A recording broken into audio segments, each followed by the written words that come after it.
La victoire appartient aux plus persévérants. Le meilleur moyen de tenir sa parole est de ne jamais la donner.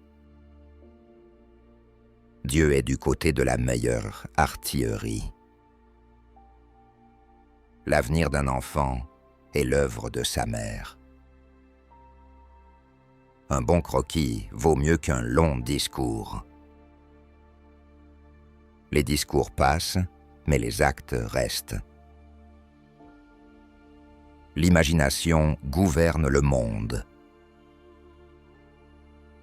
Donnez-moi une mère instruite, je vous promets la naissance d'une nation civilisée et instruite.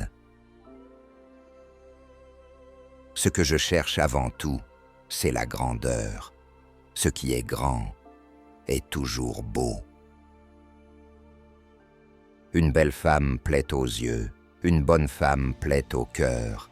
L'une est un bijou, l'autre un trésor. Dieu, lui aussi, a essayé de faire des ouvrages. Sa prose, c'est l'homme.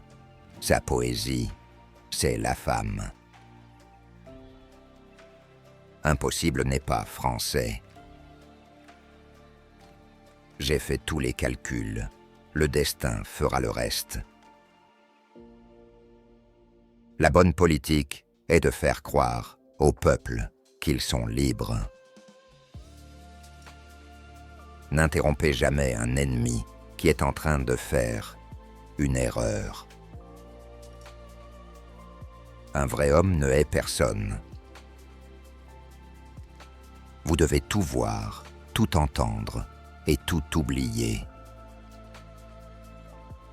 Le plus grand péril se trouve au moment de la victoire.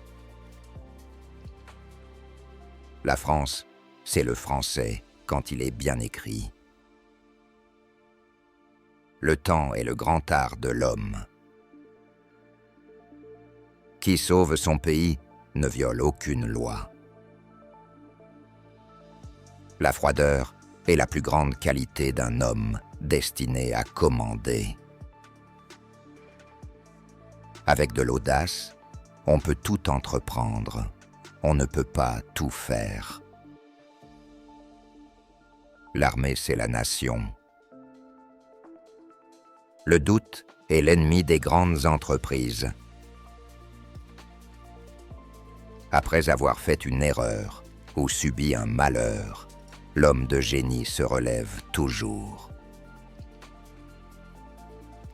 Je ne crois pas au proverbe que, pour savoir commander, il faut savoir obéir.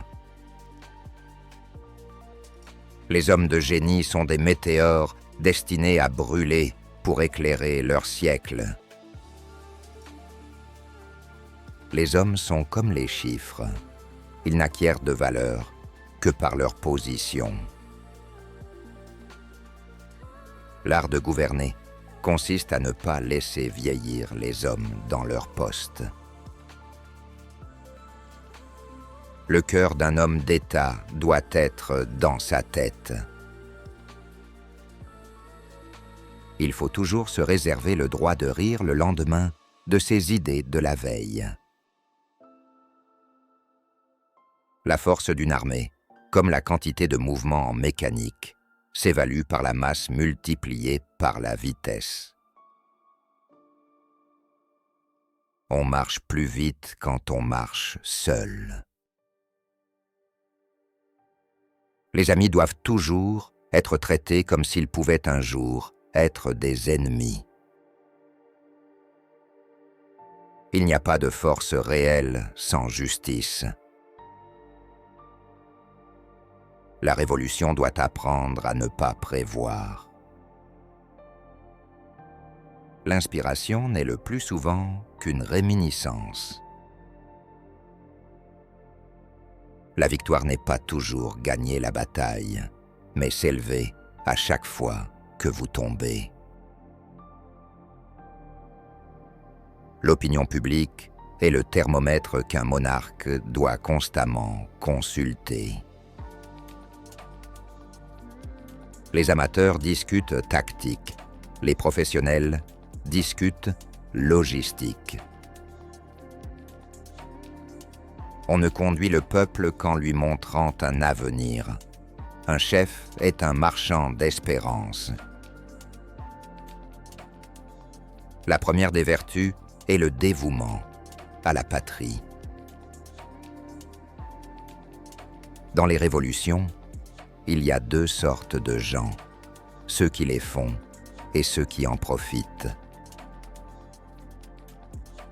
L'homme n'est jamais si grand qu'à genoux devant Dieu. Vous devenez fort en défiant la défaite et en transformant la perte en gain et l'échec en succès. Je sais, quand il le faut, quitter la peau du lion pour prendre celle du renard. Il est dans le caractère français d'exagérer, de se plaindre et de tout défigurer dès qu'on est mécontent. La plus grande des immoralités est de faire un métier qu'on ne sait pas.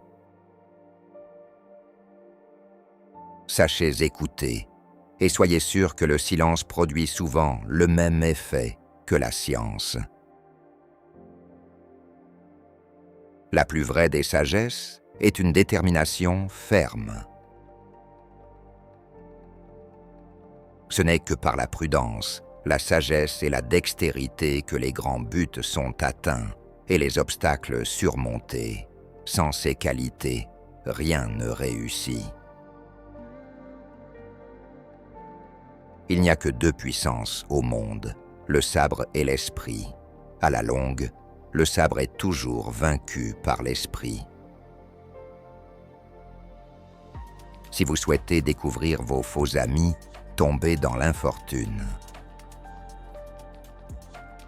En politique, la bêtise n'est pas un handicap.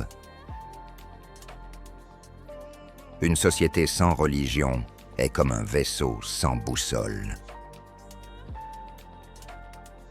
Rien n'est perdu tant qu'il reste du courage.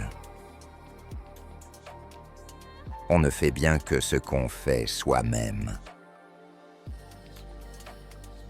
L'art de la guerre est de gagner du temps quand vos forces sont inférieures. Le bonheur tient aux événements, la félicité tient aux affections. Le meilleur remède pour le corps est un esprit calme.